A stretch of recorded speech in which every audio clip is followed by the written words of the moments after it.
Another story I heard about myself. This one happened in high school. We had this teacher in high school whose kid went to our high school. His name was Mr. McNamara, and his son Jake McNamara went to our high school. He was a sophomore when I was a senior, so he was 2 years behind me. And Mr. McNamara was an asshole. And one weekend, he and his wife decided to leave town, which you should never do if you're an asshole. And Jake McNamara decided to throw a party at the teacher's house. Hooray! And everyone around town heard about it, and we all got up individually and thought, okay, let's go over there and destroy the place. I walked into this party, everyone I had ever met was there, and everyone was drinking like it was the end of the world. People were drinking like it was the Civil War and a doctor was coming to saw our legs off.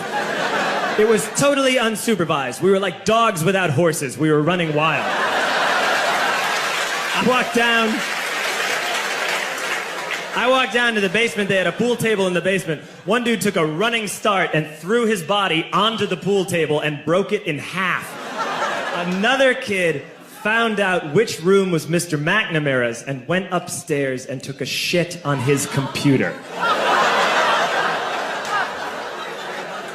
So the party was going great. I'm standing in the basement and I'm holding a red cup. You've seen movies. And I'm standing there and I'm holding a red cup and I'm starting to black out. And I guess someone said like, something, something, police.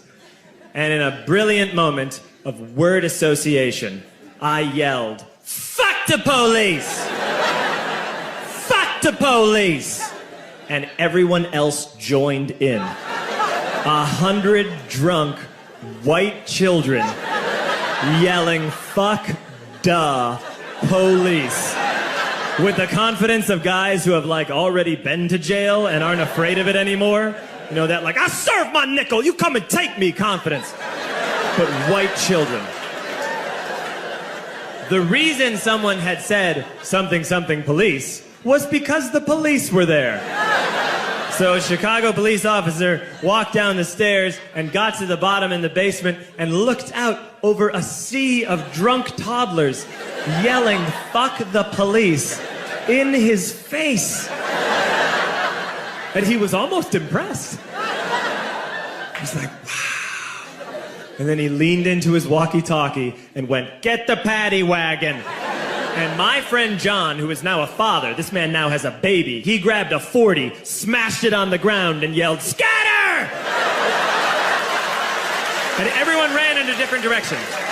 We all ran in different directions. It was like that scene in Ratatouille when the humans come in the kitchen and all the rats go in different ways. We all ran in different directions. I ran into the laundry room, and I jumped up on the washing machine, and I crawled out through a window into the backyard, and now I'm running through the backyard, and there was this big chain link fence, and I thought, I've never climbed a fence that high before. And then I woke up at home.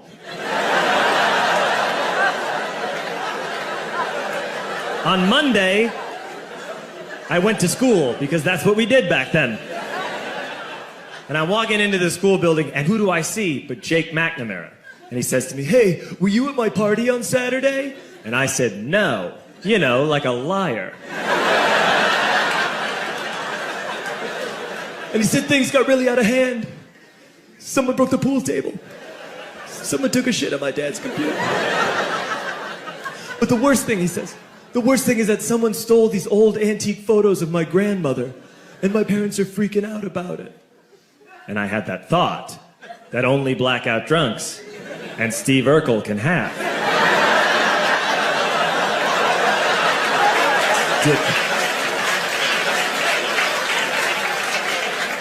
Did I do that? I figured, no, I wouldn't have done that. But I was never sure. Until 2 years later. Relax.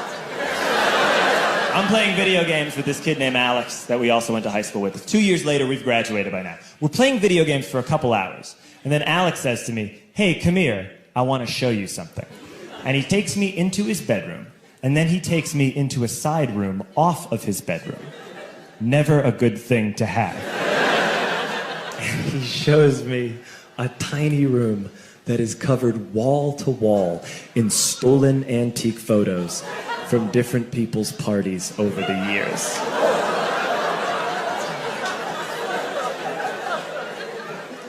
And I said, why? Why do you do this? And Alex said, because it's the one thing you can't replace.